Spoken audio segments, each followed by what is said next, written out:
بسم آبن ولدن منفس قدسن حد أملاخ آمين قدامي نباب كاب قدامي مصحف ساميل كاب معرف حده كاب فقدي تشعته أبسلون بلعو من ستيوم من مسودو هانا تنسات كهان إليخا أبا أفدق مقدس جزابير أمنبر كوف إلو نبره هانا خا بنفسا مرر إلو وانا بخيت نجزابير تلب من نبرت او جزابير كويتا سراويت وردت باريخا أصبي كاريخا أنت ذكركاني نعين باريخا أون خير سعكا ودي انت دا هيبكاني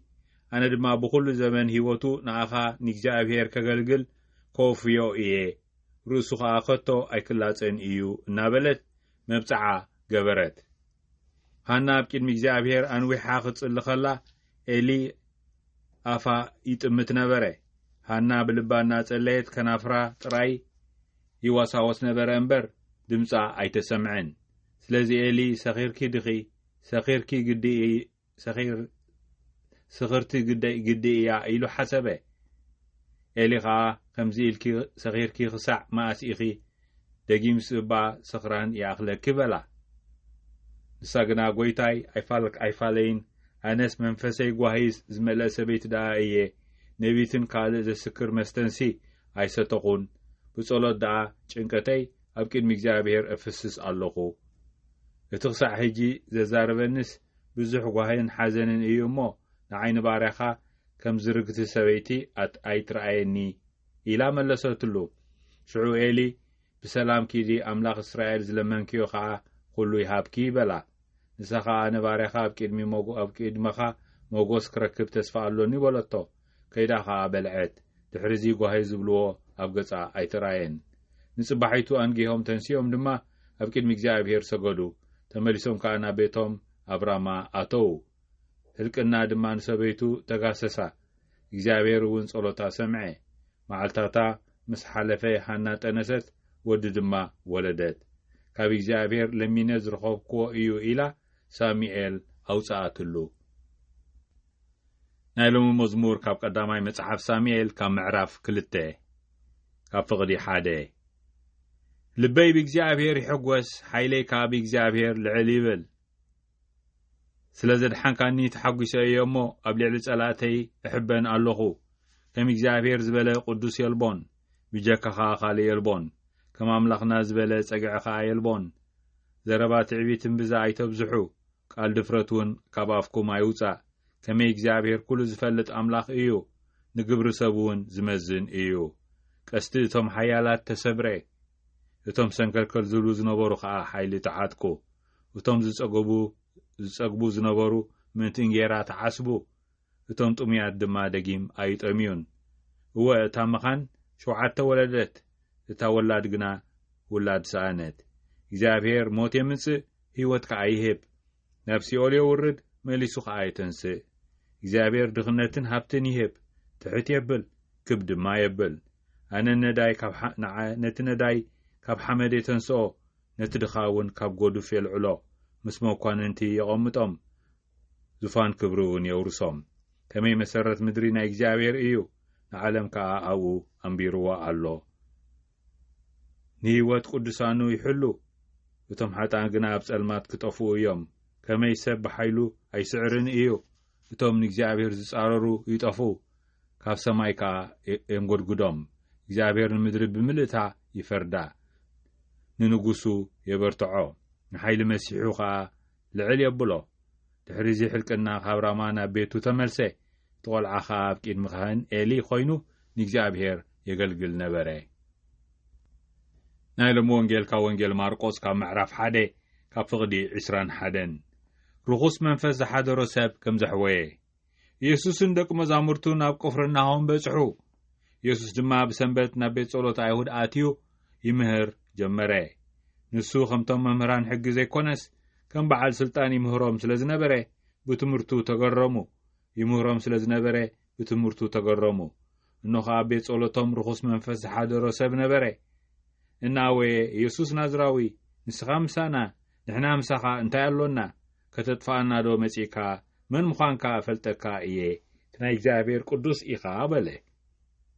ኢየሱስ ካ ስቕበል ካብኡ ንውፃ ኢሉ ገሰጾ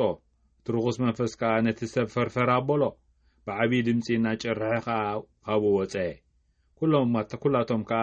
እንታይ ደኣ እዩ ዝሓድሽ ትምህርቲ እዚ ንርኹሳት መናፍስቲ ብስልጣን ዝእዝዞም ንሳቶም ከዓ ዝእዘዝዎ እናበሉ ንሓድሕዶም እናተሓታተቱ ተገረሙ ዝናው ድማ ሽዑን ኣብ ኩላ ከባቢ ገሊላ ተሰምዐ እዚ ወንጌል ጎይታና እዩ ብሓቂ ፍቁራት ሕዋቴን ሓተይን ንሪኦ ኣለና እቲ ወንጌል ናብ ሕውየት ይጅመር ማርቆስ ወንጌሊና ተኸታታሊ ነንብበልኩም ዘለና ሎሚኖና ቤተክርስትያን ዝመደበቶ ርኹስ መንፈስ ዝሓደሮ ሓውና ከም ዝሓወ ስለዚ ሕውየት እዩ ወንጌል ሕውየት እዩ ናይ መንፈስ ሕማም ክንብሎ ንኽእል ከመይ ርኹስ መንፈስ ዝሓዞ ይብሎ ስለ ዘሎ ብግንጹር ይገልጾ ስለ ዘሎ ገሪሞም ኣበይ ከዓ ዝርእይዎ ዘለዉ ነዚ ሓውና እዚ ኣብ ቤት ጸሎቶም ርኹስ መንፈስ ዝሓደሮ ሰብ ነበረ ኣበይ ኣብ ቤት ጸሎቶም ገሪሙኒ ንሱ ምክንያት ኣብ ቤት ጸሎት ርኹስ መንፈስ ዝሓዘ ሰብ ኣይትጽበን ኣበይ ከዓ ትጽበ ምናልባት ኣብቲ ኣድገ በቕሊ ይበሃል ብትግርኛ ኮታ ኣብቲ ርኹስ ቦታታት ኢልና ንግምቶ እዚ ግን ኣብ ቤት ጸሎቶም እዩ ፍቁራት ሕዋቴን ሓተይን እቲ ወንጌል ብንጹር የቐምጦ ንሱ ከመይ ደኣ ክንሪኦ ንኽእል እንታይ ማለት እዩ ኣብቲ ህይወትና ክንምርምሮ ዘለና እንታይ እዩ እቲ ናብ ኣምላኽ ክንቀርቦ ብዝደለናሉ መጠን እቲ ሓደ መንፈስ ከዓ ይጻረረና እቲ ናይ መንፈስ ዘሪጋ መንፈስ ተኸሳሲ ኣቦኹም ይብል ኣብቲ ካልእ ክፋል ናይቲ ወንጌል እቲ ዘሪጋ ዝዘርግ ንኹሉ ውሽጥና እውን ዝዘርገና ማሕበረሰብ እውን ዝዘርገና ፍሓጨን ገራሕ ዘብለና ፍቁራት ሕዋቴን ሓተይን ሕንፍሽፍሽ ይብልዎ ወይ ከዓ ኮታ ዓንኬል ኮይኑ ዕንኪላሎ ዘብለና እዚ ኩሉ ብምሉእ ፍቁራት ሕዋቴን ሓተይን ከም ናይ መንፈስ ሕማም ክንሪኦ ንኽእል ተማልቲ ሓደ መንፈስ እቲ እኩይ መንፈስ ይፈታተነና ኣሎ ማለት እዩ ብሰላም ከይንነብር ብፍትሒ ከይንነብር ብሓወይ ሓፍተይ ብፍቕሪ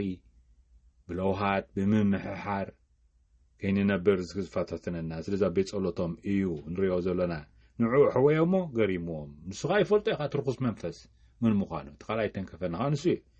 ኢየሱስ ናዝራዊ ይብሎ ንስኻ ምሳና ንሕና ምሳኻ እንታይ ኣለና ከተጥፋኣና ዶ መጻእካ ምን ምዃንካ እፈልጥ እየ ይብሎ እቲ ናይ እግዚኣብሔር ቅዱስ ኢኻ ፍቁራት ሕዋቴን ሓተይን ስለዚ ይፈልጥ እዩ ምፍላጥ ግና እኹል ኣይኮነን ፍቁራት ሕዋቴን ሓተይን ምእማን እውን እኹል ኣይኮነን እንታይ ዳ ነቲ ተኣምኖ ዘለኻ ብሓቂ ልብኻ ተንኪፉካ ቅዱስ ኢኻ ንብሎ ዘለና ኣምላኽ አብርሃም ኣምላኽ ይስሐቅ ኣምላኽ ያዕቆብ ፍቁራት ሕዋቴን ሓተይን ኣምላኽ ኣቡነ ያዕቆብ ኣብ ዓድና ዝመፁ ኮይኑ ኣምላኸይ ክኸውን ንሱ ህያው ኮይኑ ኣነ ከዓ ብኡ ምክንያት ኣብ ልበይ ስለ ዘሎ ህያው ክኸውን ብሱታፌ ምስጢራት ብንባብ ናይ ቅዱስ መጽሓፍ ብሕታዊ ጸሎት ብናይ ሓባር ጸሎት በዚ ኩሉ ህያዋን ክንከውን እምበር ምፍላጥ ጥራይ እኹል ኣይኮነን ፍቁራት ሕዋቴን ሓተይን እቲ ኣብ ርእስና ንፈልጦ ዘለና ናብ ልብና ክወርድ ልብና ካብ ሓቂ ክትንክፎ የድሊ ንዕኡ ልባትና እንደግዳይ ይነደና ይነበረን ክሳዕ ንብል የድሊ እዚ ምስ ረኣዩቶም ዓዲ ይገርሞም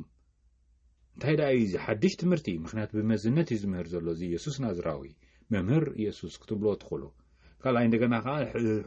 መናፍስቲ ከዓ ዝእዘዝዎ ብስልጣን ዝእዝዞም እንታይ ዝኾነ እዩ እዚ ዳ ትወዲ ዮሴፍ ዶ ይኮነን እዮም ዝብሉ ዘለዉ ፈልጦ እዮም ናብቲ ዓዶም እዩ ስለዚ ይገርሞም ንሓድሕዶም እናተሓታተቱ ተገረሙ ይብል ስለዚ ምሕታት ኣለዎም ሓትዮም ዘለዉ ከምዚ ሳይሰማዕናን ከምዚ ሳይተረአየን ቅድሚ ሕጂ እዮም ዝብሉ ዘለዉ ፍቁራት ሕዋቴን ሓተይን ዝናው ድማ ሽዑ ንሽዑ ኣብ ኩሉ ከባቢ ገሊላ ተሰምዐ ይብል ብሓቂ ትሕውየት ምስ ረኣይዎ ተሓጒሶም ብሓቂ እቲ ትምህርቲ እውን ብሓቂ ንጹር ንልቦም ዝትንክፍ እዩ ዝነበረ ከመይ ወንጌል ሰላም ስለ ዝኾነ ወንጌል ሕውየት ስለ ዝኾነ ወንጌል ፍትሒ ስለ ዝኾነ ኣብ ሕብረተሰብና ወንጌል ፍትሓት ስለ ዝኾነ ኣብ ልባትና ፍቁራት ሕዋቴን ሓተይን እዚ ምን ትኾነልና ሓቢርና ንጸሊ ኦ ጎይታ ናይ ሰላምካ መሳርሒ ግበረና ጽሊ ኣብ ዘለዎ ፍቕሪ ግፍዒ ኣብ ዘለዎ ፍትሒ ማእሰርቲ ኣብ ዘለዎ ፍትሓት በደል ኣብ ዘለዎ ምሕረት ጥርጥር ኣብ ዘለዎ እምነት ተስፋ ኣብ ዘይብሉ ተስፋ ጸልማት ኣብ ዘለዎ ብርሃን ሓዘን ኣብ ዘለዎ ባህታ ከም ንዘርእ ግበረና ኣሚን ስብሃት ንኣብን ወልድን መንፈስ ቅዱስን ይኹን ጥንቲ ከም ዝነበረ ሕጂን ወትሩን ዘላለም ዓለምን ኣሚን